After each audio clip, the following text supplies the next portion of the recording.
দেখো আমাদের এইচএসসি মানে আমাদের এইচএসসিতে টোটাল 4টা রিটেনের টপিক আছে। তার মধ্যে একটা হচ্ছে how to write a graph and chart, একটা হচ্ছে স্টোরি রাইটিং, একটা লেটার, আর একটা হচ্ছে প্যারাগ্রাফ। এই 4টা, এই 4টার মধ্যে তোমার স্টোরি আছে 10 মার্কস, প্যারাগ্রাফে 10 মার্ক, লেটারও 10 মার্ক, 30 মার্ক, আর হচ্ছে স্টোরিতে একটু কম, 7 মার্কস।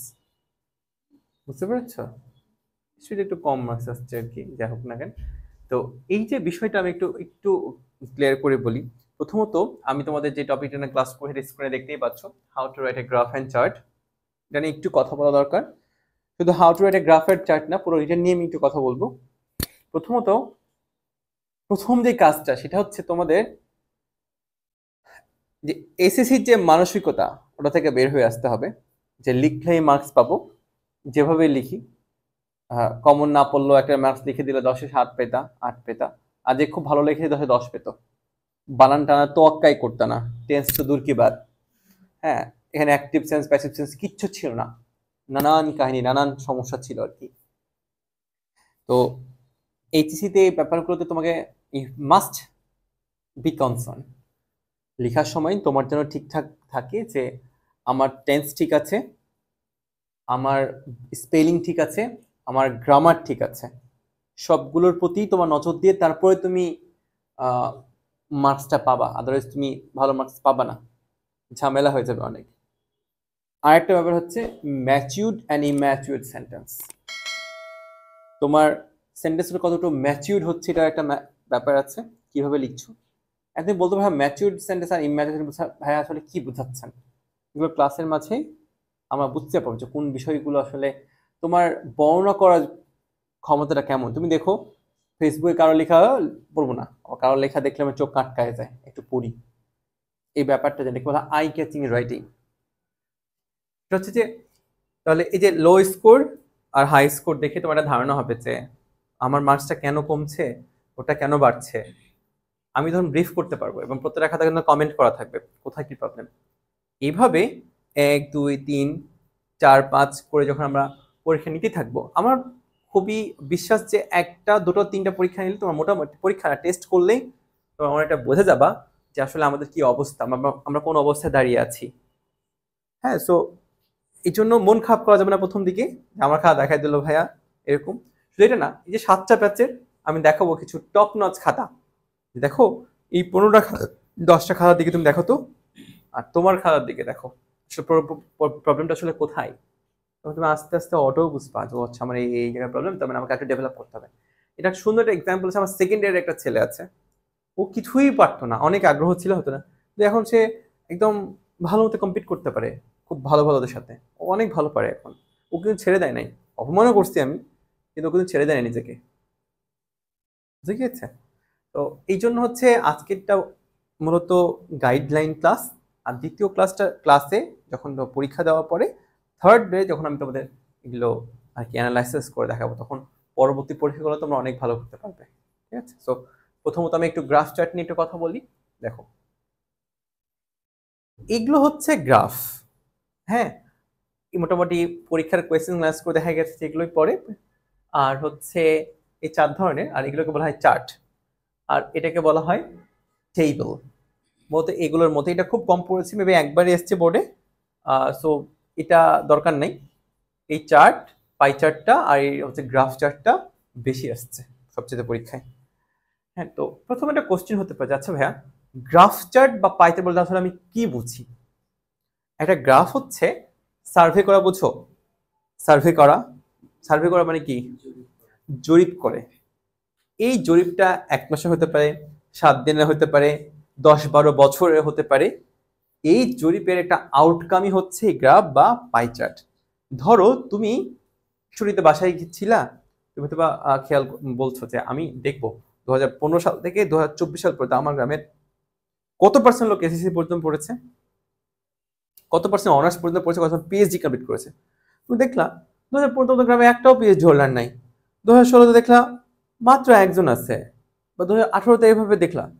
এখন তুমি না এটা গবেষণা করার 10 দিন লাগছে, তুমি আমাকে পেপারটা সাবমিট করবা, আমাদের আমার 1 মিনিটও লাগবে না। মানে গ্রাফ আর চার্টের মজার ব্যাপারটা, মানে এটা একটা ম্যাথের বলো বা স্ট্যাটিস্টিক্স, এটা খুবই অভাবনীয় একটা আবিষ্কার আমার কাছে মনে হয়।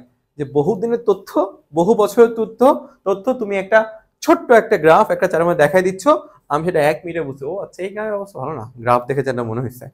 অনেক সময় বলি না, আরে এই গ্রাফ তো অনেক ডেভেলপড, কেমনে বুঝছি? তোমার ছোট্ট, আমার ঘোরার দরকারও নেই, তুমি দেখাচ্ছ ভাইয়া এই গ্রামে এতগুলো প্ল্যান্ট আছে, এত এত আছে, একটা সিটি কর্পোরেশনের সাথে এই অবস্থা, তুমি গ্রাফকে আমাকে একটা করে বোঝা যাচ্ছ। তো এটা অনেক মজার ব্যাপার না?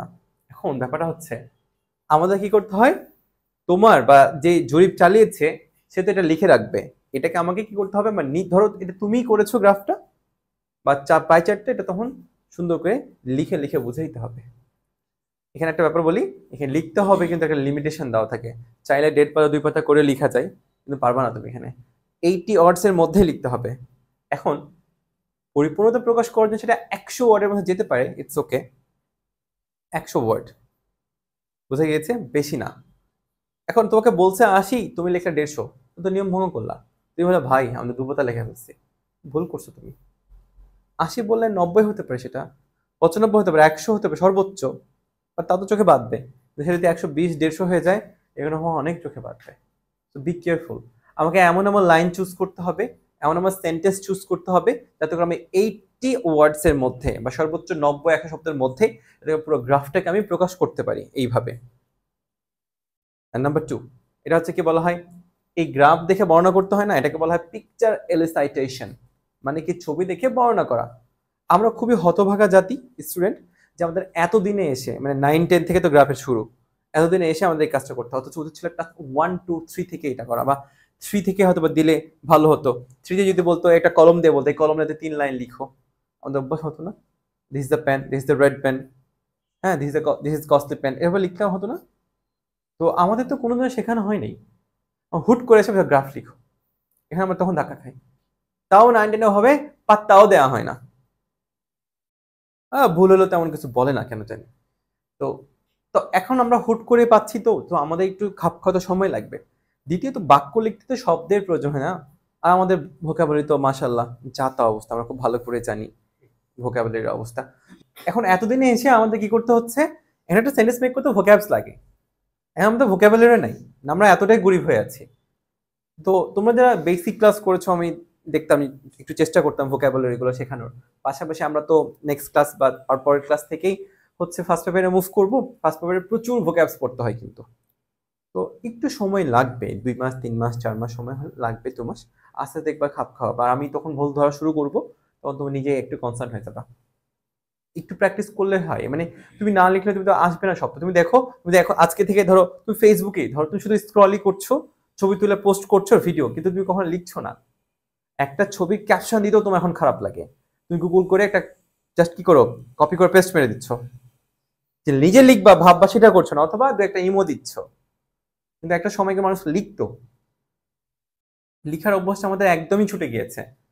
একটু আসতে হবে, যে আমি ধরো ইদানিং লেখালেখি করছি একটু একটু করে, তো মনে হচ্ছে না কি, তখন আমি একটা সারাতে চেষ্টা করি কি কি শব্দ হতে পারে, শব্দ প্রয়োগগুলো চেঞ্জ হবে। আর তুমি দেখো না ফেসবুকে যে কথাটা বলছিলাম, যে হচ্ছে তোমার আহ, কিছু কিছু লেখা দেখে যেন চোখ আটকে যায়, কিছু স্ক্রল করে দিয়ে দিই, ও তার একদিনে লিখেনি, আস্তে আস্তে আস্তে তার লেখার মান হয়েছে। এই জন্য তোমাদের এটাতে হতাশ হলে চলবে না, আস্তে আস্তে আস্তে করে নিজেকে ডেভেলপ করতে হবে। তো এই যে ছোটবেলা থেকে যে আমাদের অপারগতা সৃষ্টি হয়েছিল, আল্লাহ দিক এখন শিক্ষা চেঞ্জ আসুক, ছোট বাচ্চারা যাতে করে দেখে বুঝতে পারে। এখনকার ছোট বাচ্চা অনেক স্মার্ট, ওদের ইংলিশ প্রনাউন্সিয়েশন তোমাদের চেয়ে ভালো, ঠিক আছে, ওরা অভ্যস্ত হয়ে গেছে এখন।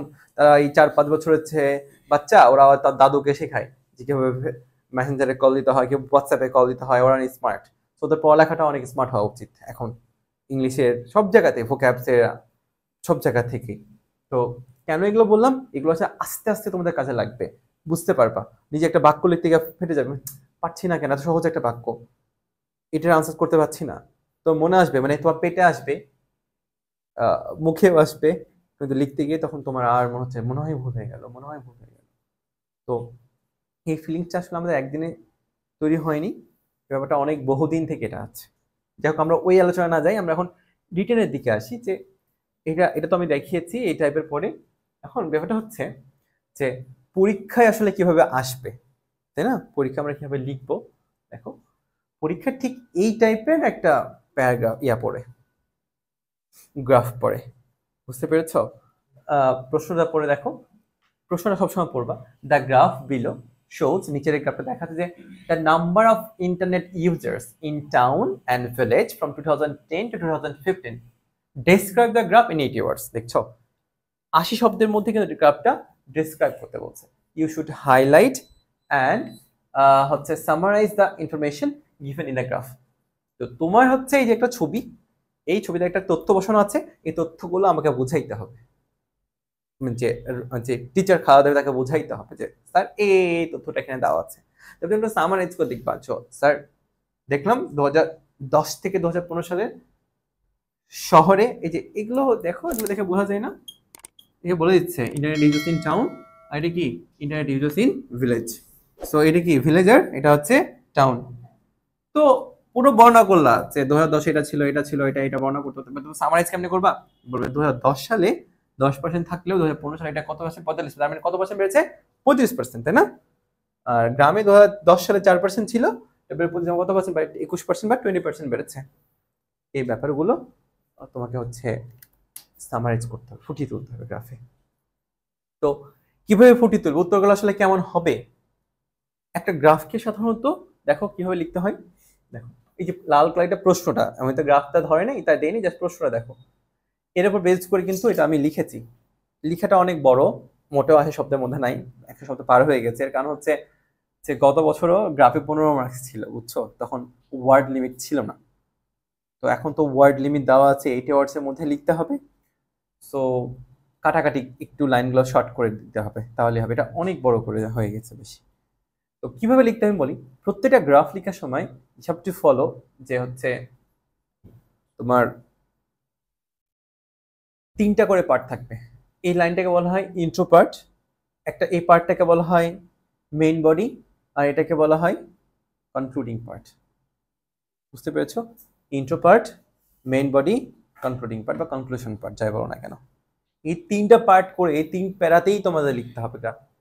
উল্লেখ নাই যে 3 প্যারাকেও লিখতে হবে, 3টা প্যারা সৌন্দর্য বর্ধন করে, এটা বলা হয়। যে কোনো রিটেন 3টা করে পার্ট থাকে, ইন্ট্রো পার্ট, মেইন বডি, আর এটা হচ্ছে কি কনক্লুডিং পার্ট। সো আমাকে শিখতে হবে যে মানে ইন্ট্রো পার্ট কেমনে লিখে, আমাকে শিখতে হবে মেইন বডি কেমন লিখে, আমাকে শিখতে হবে কনক্লুডিং পার্ট কেমন লিখে। আমি একটু শিখাই দিই।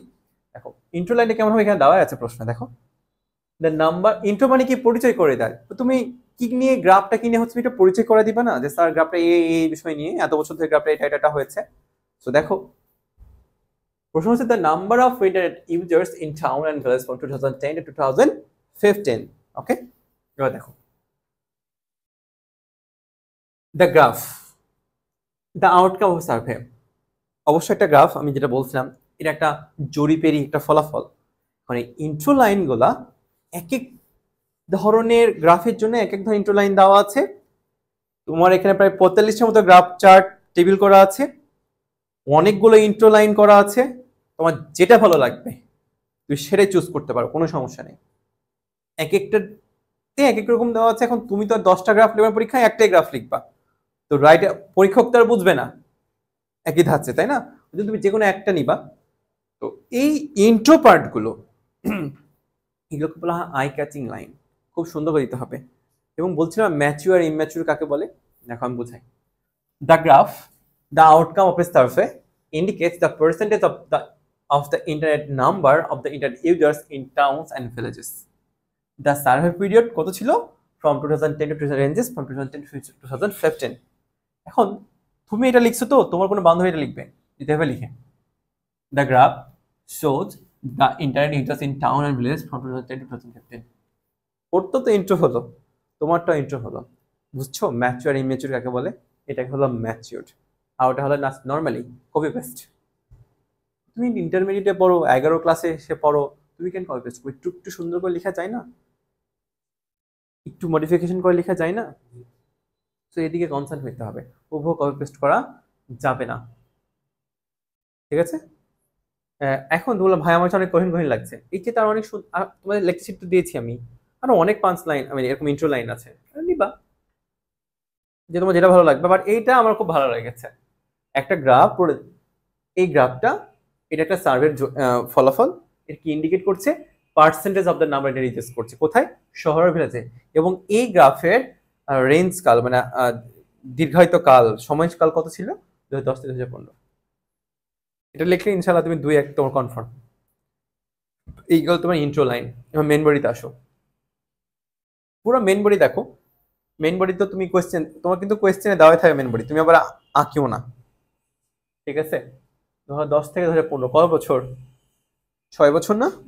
দেখো, the graph covering these 6 years shows the percentage of the internet, the percentage of the number of internet users is rising rapidly and constantly. তুমি যখন মেইন বডিটা লিখবা না, এই মেইন বডিতে এমন একটা লাইন থ্রু করবা যে লাইন যে কেউ পড়ে গেলে বুঝতে পারে যে আসলে গ্রাফটার অবস্থা কি, বেড়েছে, কমেছে, নাকি ফ্ল্যাকচুয়েট করেছে। তুমি ভালো করে খেয়াল করো তো, এই গ্রাফের শুধুই ইনক্রিজ করেছে না, কোথাও কি ডিক্রিজ করেছে? তো যদি যেহেতু ইনক্রিজ তো ইনক্রিজ, ডিক্রিজ তো করলে ডিক্রিজ, আর যদি ইনক্রিজ ডিক্রিজ করে তার মানে কি ফ্ল্যাকচুয়েট করছে। তো তুমি একটা গ্রাফ শুরু করার আগে তুমি যদি একটু প্রথম লাইনে বলে দাও যে এই গ্রাফটা 6 বছরের তথ্য মোটামুটি ধারণ করছে এবং দেখতে পাচ্ছি যে internet users is rising rapidly and constantly. এটা একটা 5 লাইন ধরো, না লিখলেও চলে, সমস্যা নেই, বাট লিখলে ভালো। আমি খেলা দেখলাম বা প্রথম লাইনে আমি বুঝতে পারছি যে ও আচ্ছা গ্রাফটা এটা থেকে এটা হয়েছে প্রথমে। এবার এই সপক্ষে তুমি যুক্তি দেওয়া শুরু করবা। তুমি যে বললা ভাইয়া আমাদের গ্রামে দেখলাম শুধু পিএইচডি হোল্ডারের সংখ্যা বেড়েছে, কমেনি কখন, আস্তে আস্তে। তো আমি বললাম ঠিক আছে আমাকে বুঝাও। তো দেখেন ভাই 2010 সালে ছিল 2টা, হ্যাঁ 2012 সালে এসছে 4টা, 2013 সালে এসছে 5টা, আবার 2014 সালে গিয়ে দেখছি 8টা হয়ে গেছে। তোমাকে বোঝাচ্ছ না হ্যাঁ বর্ণনা করে করে, দ্যাটস দ্য থিং। তো গ্রাফ দেখেই তোমার প্রথম বুঝে যাচ্ছে। তো প্রথম যে লাইনটা লিখলাম মেইন বডিটা, ওর সপক্ষে যুক্তিগুলো কিভাবে দেখো। In 2010 the rest year of the survey, the rest of the survey মানে সার্ভে পুরো বছরটাই 2010 সালে। তোমার যেটা কঠিন লাগে দরকার নেই, কেটে দাও, যদি খুব কঠিন লাগে মনে হয়।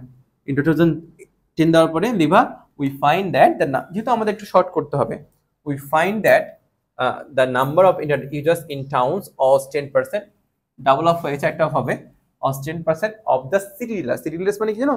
শহরের নাগরিক। ডিলার্স মানে হচ্ছে নাগরিক। and it rose to 14% the next year। খেয়াল করছো? আবার কিছু on the other hand the number of internet users in village was only 4% of the total villagers in 2010 which rose to 5% in 2011। এখন কথা হলো ভাই, একটু কঠিন লাগছে মনে হচ্ছে, ভাই তুই সহজ করে দে, আমার কোনো সমস্যা নেই, আমাকে বোঝাতে পারলেই হয়েছে। তুমি খেয়াল করো তো 2010 কি বলছে, শহরের 10% ছিল এবং পরের বছর যে 14% হলো, ওরা কি করছে মানে দেখো শহর গ্রাম, তার মানে কি 2010-2011 একটা করে যেতে পারতো। তুমি করলে কি করতা ভাইয়া, দেখলাম 2010 গ্রামে ছিল 4%, 2011 সালে দেখলাম 14%, গ্রামে দেখলাম 5%, 2012 সালে গিয়ে দেখলাম শহরে 20%। ভাই তুই থাম, দম বন্ধ হয়ে মরেই যাবি, একটু একটু চেঞ্জ করে লিখো। এখানে কি হয়েছে যে প্রথমে কি করছে 2010 সালে মানে 2010-2011 নিয়েছে, শহর বর্ণনা করছে যে অন দা আদার হ্যান্ড বিপরীতে আমার গ্রামে দেখছি কি 4% বেড়েছে, 5% বেড়েছে। এটাই হচ্ছে লেখার মধ্যে পরিবর্তনশীলতা, আর কিছু না। এক একজনের লেখা এক এক ধরনের, চাইলে কেউ এর চেয়ে ভালো করে লিখতে পারে। এতটুকু বর্ণনা করার পর তোমার কি মনে হচ্ছে, বেড়েইছে না? একটু বলো যে দেখা যাচ্ছে বাড়তেই আছে। এই বর্ণনাগুলো দেখলেই তোমার অনেকটা ক্লিয়ার হবে। দেখো যে অন দ্য নেক্সট ইয়ার, সরাসরি কিন্তু 2012 বলে নাই, কি বলছে the next year that in 2012 internet using population rose from 14% to 20% in towns and from 5% to 8% in villages। একবার ভাবে বর্ণনা করছে কিন্তু, ঠিক আছে তুমি তো ছোট বাচ্চা না, 9-10 পড়তেছো, ইন্টারে পড়ছো, একটু চেঞ্জ করে লিখবা না। এখন তুমি তো হুট করে লিখতে পারবা না, কারণ অতটুকু বেজ আমাদেরকে ছোট থেকে দেওয়া হয়নি। যে তোমাকে আমি যে নোটসটা দিয়েছি, তুমি যদি কষ্ট করে 6-7টা গ্রাফ পড়ে ফেলতে পারো, ওটা এমনি আইডিয়া গ্রো হবে। আর ভুল ধরার জন্য আমি আছি, টেস্ট নিয়ে যেগুলো ঝামেলা সব ঠিক করে দেবো।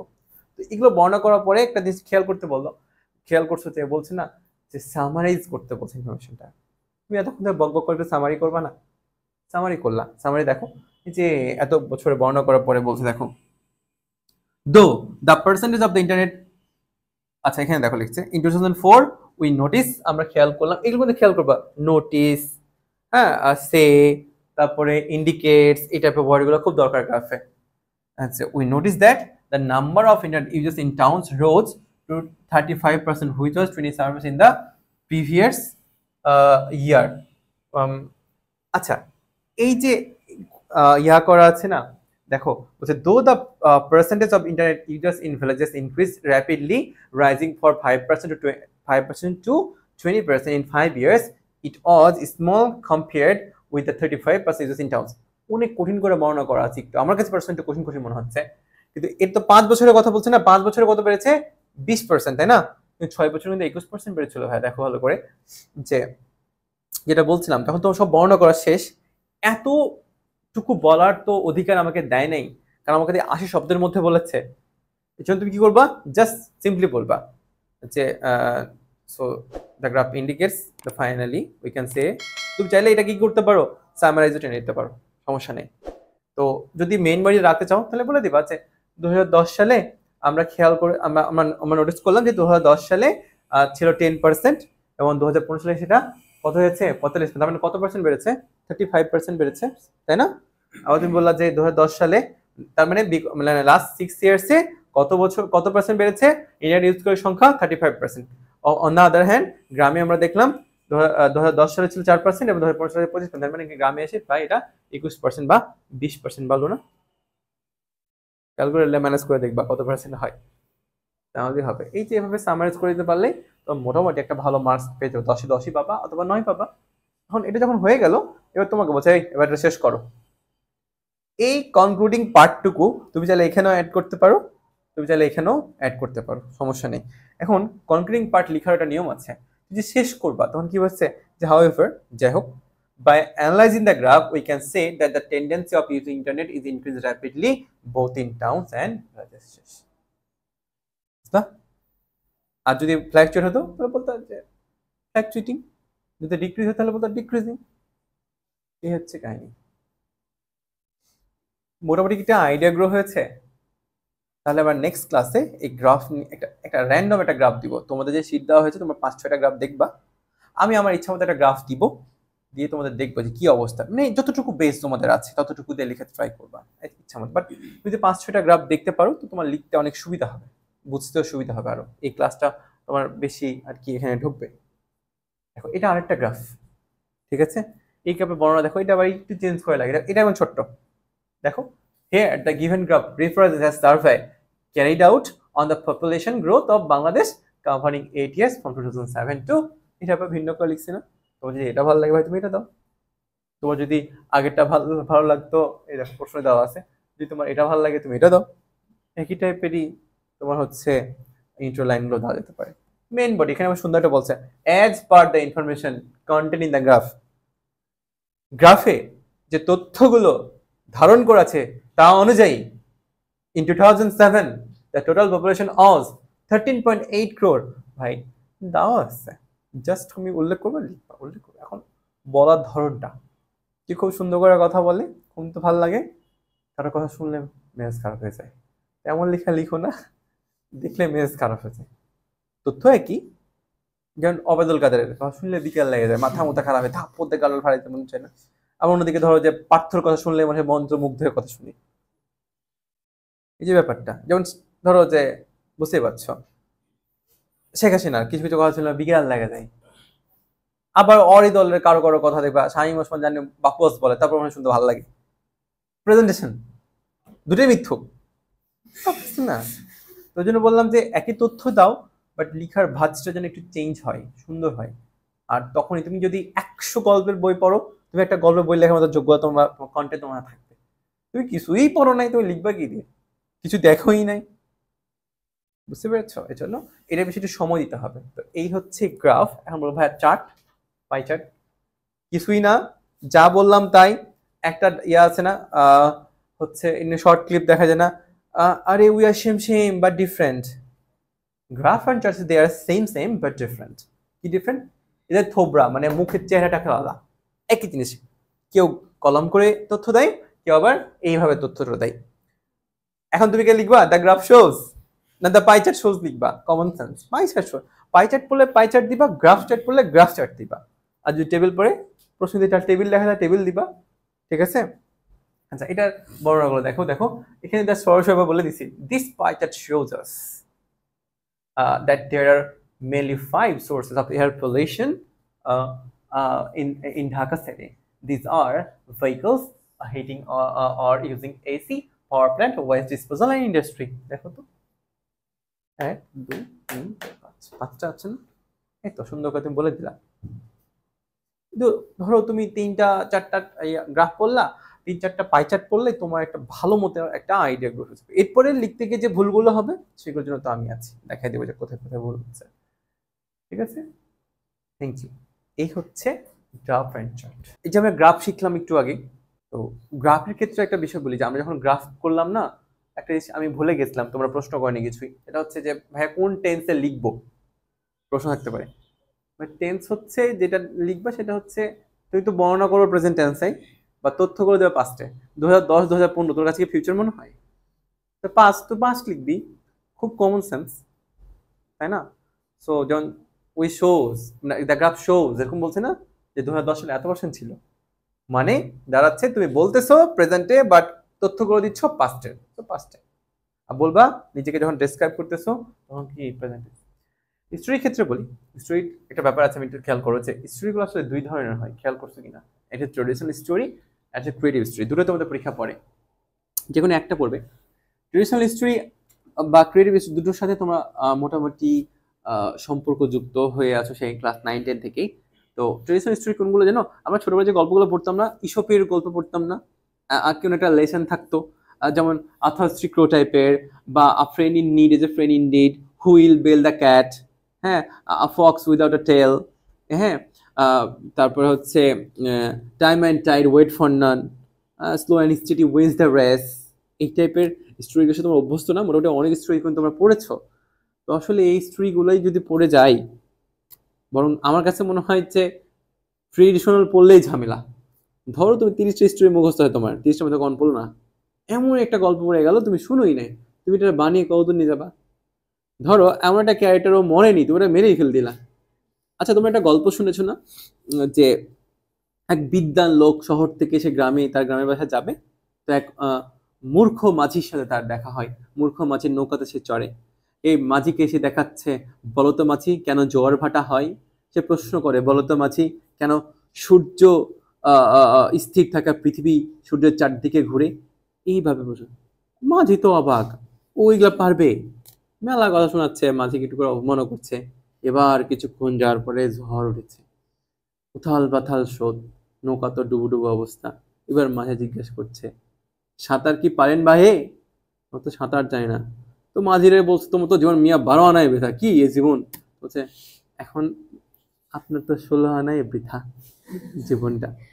তো এই গল্পে না কেউ মারা যায়নি, তুমি এই স্টোরি তো তোমার কমন পড়ে নাই, তুমি এরা এমন বানাইলা মাঝিরও মেরে ফেললা, এই বিদ্যান লোকটারা মেরে ফেললা, দেখা যাচ্ছে নানান কাহিনী করে ফেলছে। কিন্তু এটা তো একটা ট্রেডিশনাল গল্প। বা তোমরা হচ্ছে অ্যানেক্স, এই যে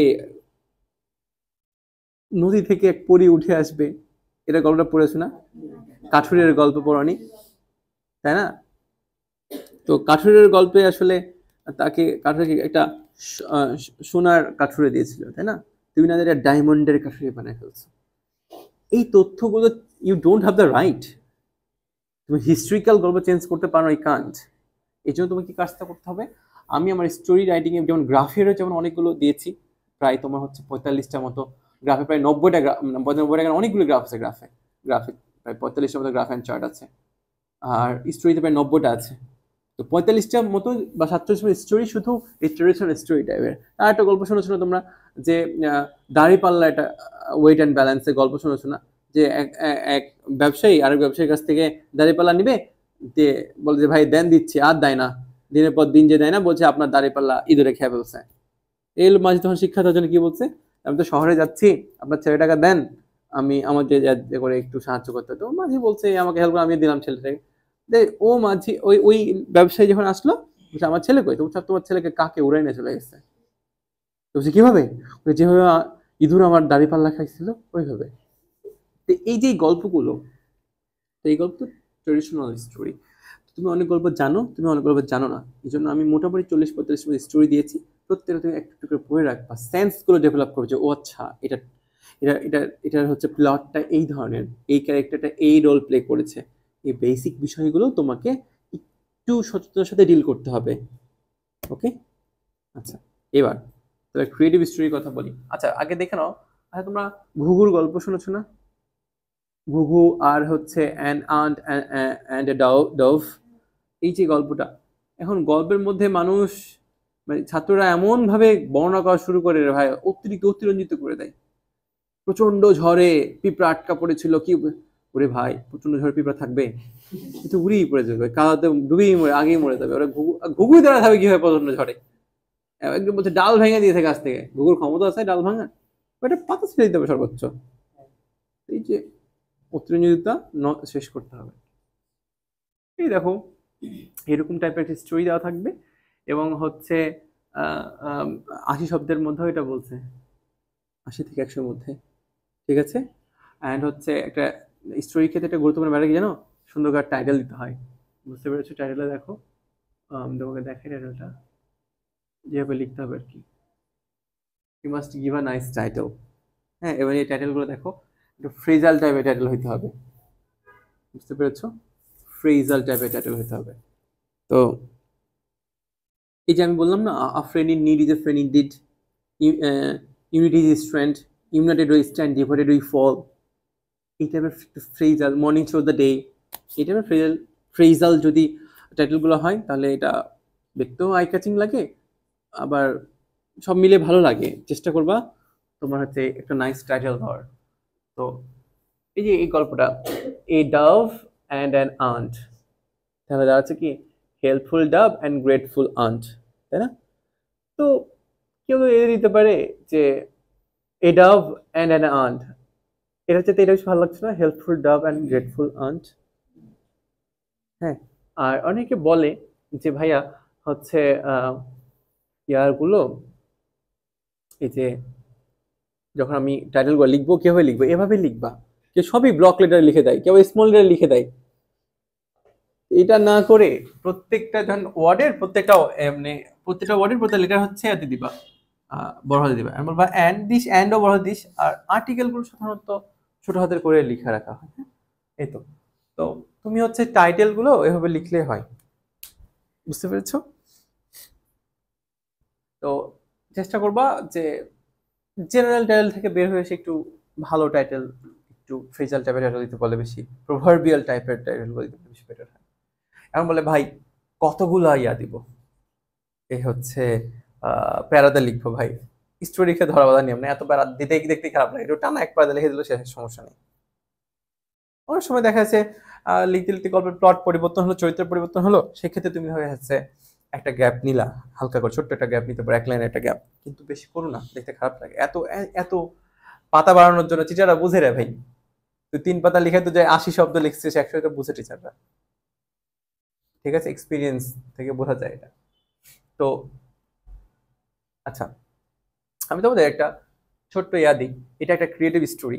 তো ক্রিয়েটিভ স্টোরির ক্ষেত্রে আমার যেটা হয়, ছোটবেলা থেকে আমার 3-4টা প্লটের সাথে মুখস্থ ছিলাম। একটা হচ্ছে কি, একটা ছেলে স্কুল থেকে আসবে বা কলেজ থেকে আসবে, স্কুলে ছিলাম তখন স্কুলে, কলেজে আছে কলেজ থেকে আসবে, একটা দেখবা বৃদ্ধা মহিলা পড়ে আছে রাস্তায়, তাকে যেভাবে হোক হসপিটাল নিয়ে যাবে, সেবা শুশ্রূষা করবে, মোটামুটি স্টোরি কমপ্লিট করবে। এখানে রক্ত থাকলে রক্ত প্রয়োজন রক্ত ম্যানেজ করে দিবে, এই সেই।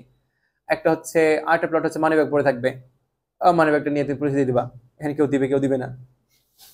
আবার তৃতীয়ত হচ্ছে আগুন লেগে গেছে, আগুন নিভাতে হবে, এই টাইপের। বা রেল লাইনের ধারে একটা ছেলে বা একটা অসুস্থ শিশু পড়েছিল, এই টাইপের। এই 3-4টা প্লটের মধ্যে আমরা সের মধ্যে ছিলাম। ভাই এর বাইরে অনেক প্লট আছে, অনেক অনেক, এরকম আরো 10-15-20-30টা প্লট আছে। এতগুলো প্লট নিয়ে তোমাদের স্টোরি শিটটা দেওয়া আছে, প্রায় 90টার মধ্যে স্টোরি, 89টার মধ্যে স্টোরি অ্যাড করা আছে। আস্তে আস্তে আস্তে বছর খানিক পরে দেখবা যে এটা অনেকটাই আমাদের আয়ত্তে চলে এসছে ভালো মতো, যেখান থেকে স্টোরি দিকে আমরা লিখতে পারবো, হোক সেটা ট্রেডিশনাল, হোক সেটা হচ্ছে ক্রিয়েটিভ। ট্রেডিশনাল তো স্টোরিগুলো মোটামুটি ধরো মুখস্থ হবে টাইটেল, সবার একই, কিন্তু ক্রিয়েটিভিটি কি সবার এক হবে? একটা প্লটে দেখবা যদি একটা ছেলে পড়ে, ওই ছেলেকে হিরো বানাবে, কেউ ভিলেন বানাবে, হতে পারে না, এক একজন এক এক রকম। তবে এবং একটা খেয়াল কথা, মানে একটা বলি, অনেক সময় স্টোরি লিখে দিয়ে বন্ধুকে জিজ্ঞেস করি, বন্ধু স্টোরি টাইটেল কি দিয়েছিস, তাহলে কি হবে? তোর বন্ধু ধরো ওই হিরোটাকে মাইরাই ফেলে দিচ্ছে, বুঝছো? আর তুমি ওর বা তোমার ওই বন্ধুরা ধরো গল্পে এমন করছে ওই ছেলেটাকে একটা বেয়াদব দুষ্টু ছেলে বানাইছে, আর তুমি ওর হিরো বানাইছো, তো দুজনের টাইটেল কি এক হবে? এই জন্য তুমি যখন একটা দেখবা, ক্রিয়েটিভ স্টোরি দেখবা, তখন মাথায় তুমি একটু সাজায় নিবা, মাথায় বুঝতে পেরেছো যে আমি প্লটটা কোন দিকে নিয়ে যাব, ওই অনুযায়ী একটা টাইটেল বানিয়ে টাইটেলটা অ্যাড করবো অবশ্যই। আবার অনেক বলে, না ভাই আগে লিখে নিব, দেন পরে কি করব, হচ্ছে টাইটেল দেবো। এতে করে কি হয় জানো, লেখা হয় সবে হয়, টাইটেল আর দেওয়া হয় না, ও ভুলে যায়। সো টাইটেল না দেওয়া তো মার্কস 2-1 মার্কস কাটা যাবে, ছোট্ট একটা টাইটেল নাম দিতে পারবো না। এই জন্য যদি ক্রিয়েটিভ স্টোরি পড়ে, আমি সাথে সাথে আগে ভেবে নিব স্টোরিটা আমি কোন দিকে এগোবো নিয়ে, ওই অনুযায়ী ছোট্ট করে একটা টাইটেল দিয়ে দেবো সুন্দর করে। এবং যদি পারো মিলে যায়, তাহলে টাইটেলগুলো যেন একটু প্রভার্বিয়াল টাইপের টাইটেল হয়, বুঝে গেছে? এই হচ্ছে স্টোরির ব্যাপারগুলো। তো এই তোমরা লিখবা খাতায়, তোমাদের ভুল টুলগুলো আমি ধরবো। এই তো তৃতীয়ত বলি লেটার নিয়ে। তোমাদের লেকচার শিট দেওয়া আছে লেটারের, যে ফরম্যাটে লেখা আছে ওই ফরম্যাটে লিখলে হবে। চতুর্থত প্যারাগ্রাফ কি করবো ভাইয়া, ওই যে বললাম আগে যে আমি 15-20টা প্যারাগ্রাফ বলে একটা কম্পিউটার, ওটা আর পাবো না, এখন টেক্সট বেজ প্যারাগ্রাফ হবে। ওই টি স্টল টাইপের প্যারাগ্রাফ, রেনি ডে টাইপের paragraph, morning day, sunny day, এগুলো আসলে আর নাই। এখন হচ্ছে টেক্সট বেস প্যারাগ্রাফ পুরো বেশিরভাগ ক্ষেত্রেই, বা বর্তমান কনটেক্সট অনুযায়ী প্যারাগ্রাফগুলো বেশি পড়ে। সো টেক্সটে যেমন তোমাদের ম্যানার নিয়ে লেখা আছে, তাহলে ম্যানারটা প্যারাগ্রাফ হতে পারে। টেক্সটে তোমাদের হচ্ছে বৈষম্য নিয়ে, মানে জাতি বৈষম্য লেখা আছে, জাতি বৈষম্য হতে পারে। টেক্সট তোমাদের উইমেন এম্পাওয়ারমেন্ট নিয়ে হতে পারে, হ্যাঁ, ইউথফুল নিয়ে হতে পারে, অ্যাডোলসেন্স নিয়ে, এটার প্যারাগ্রাফ আছে। এটার প্যারাগ্রাফগুলো তোমার লেকচারে অলরেডি দেওয়া আছে, খেয়াল করছো কিনা? সো এইগুলো আমরা এইভাবেই কমপ্লিট করবো আস্তে আস্তে, এই পরীক্ষার মাধ্যমে নিয়ে নিয়ে আমরা এই আমাদের রিটেনগুলো কমপ্লিট করবো। তাহলে যেটা হচ্ছে যে গ্রাফ স্টোরি, যা বললাম, আমাদের প্রেজেন্টেশন ঠিকঠাক রাখা লাগবে। গ্রাফের ক্ষেত্রে চেষ্টা করতে হবে 3টা প্যারা করে লিখবো গ্রাফের ক্ষেত্রে।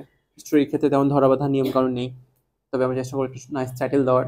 ট্রেডিশনাল স্টোরি হলে ওই গল্পটা ট্রেডিশনালি যেমন তেমনই করতে হবে, হ্যাঁ, অবাঞ্ছিত কথা, অতিরিক্ত কথা দেওয়া যাবে না। ক্রিয়েটিভের ক্ষেত্রে আমরা চেষ্টা করবো নিজে নিজে লিখার, এবং সুন্দর একটা টাইটেল দেওয়ার চেষ্টা করব।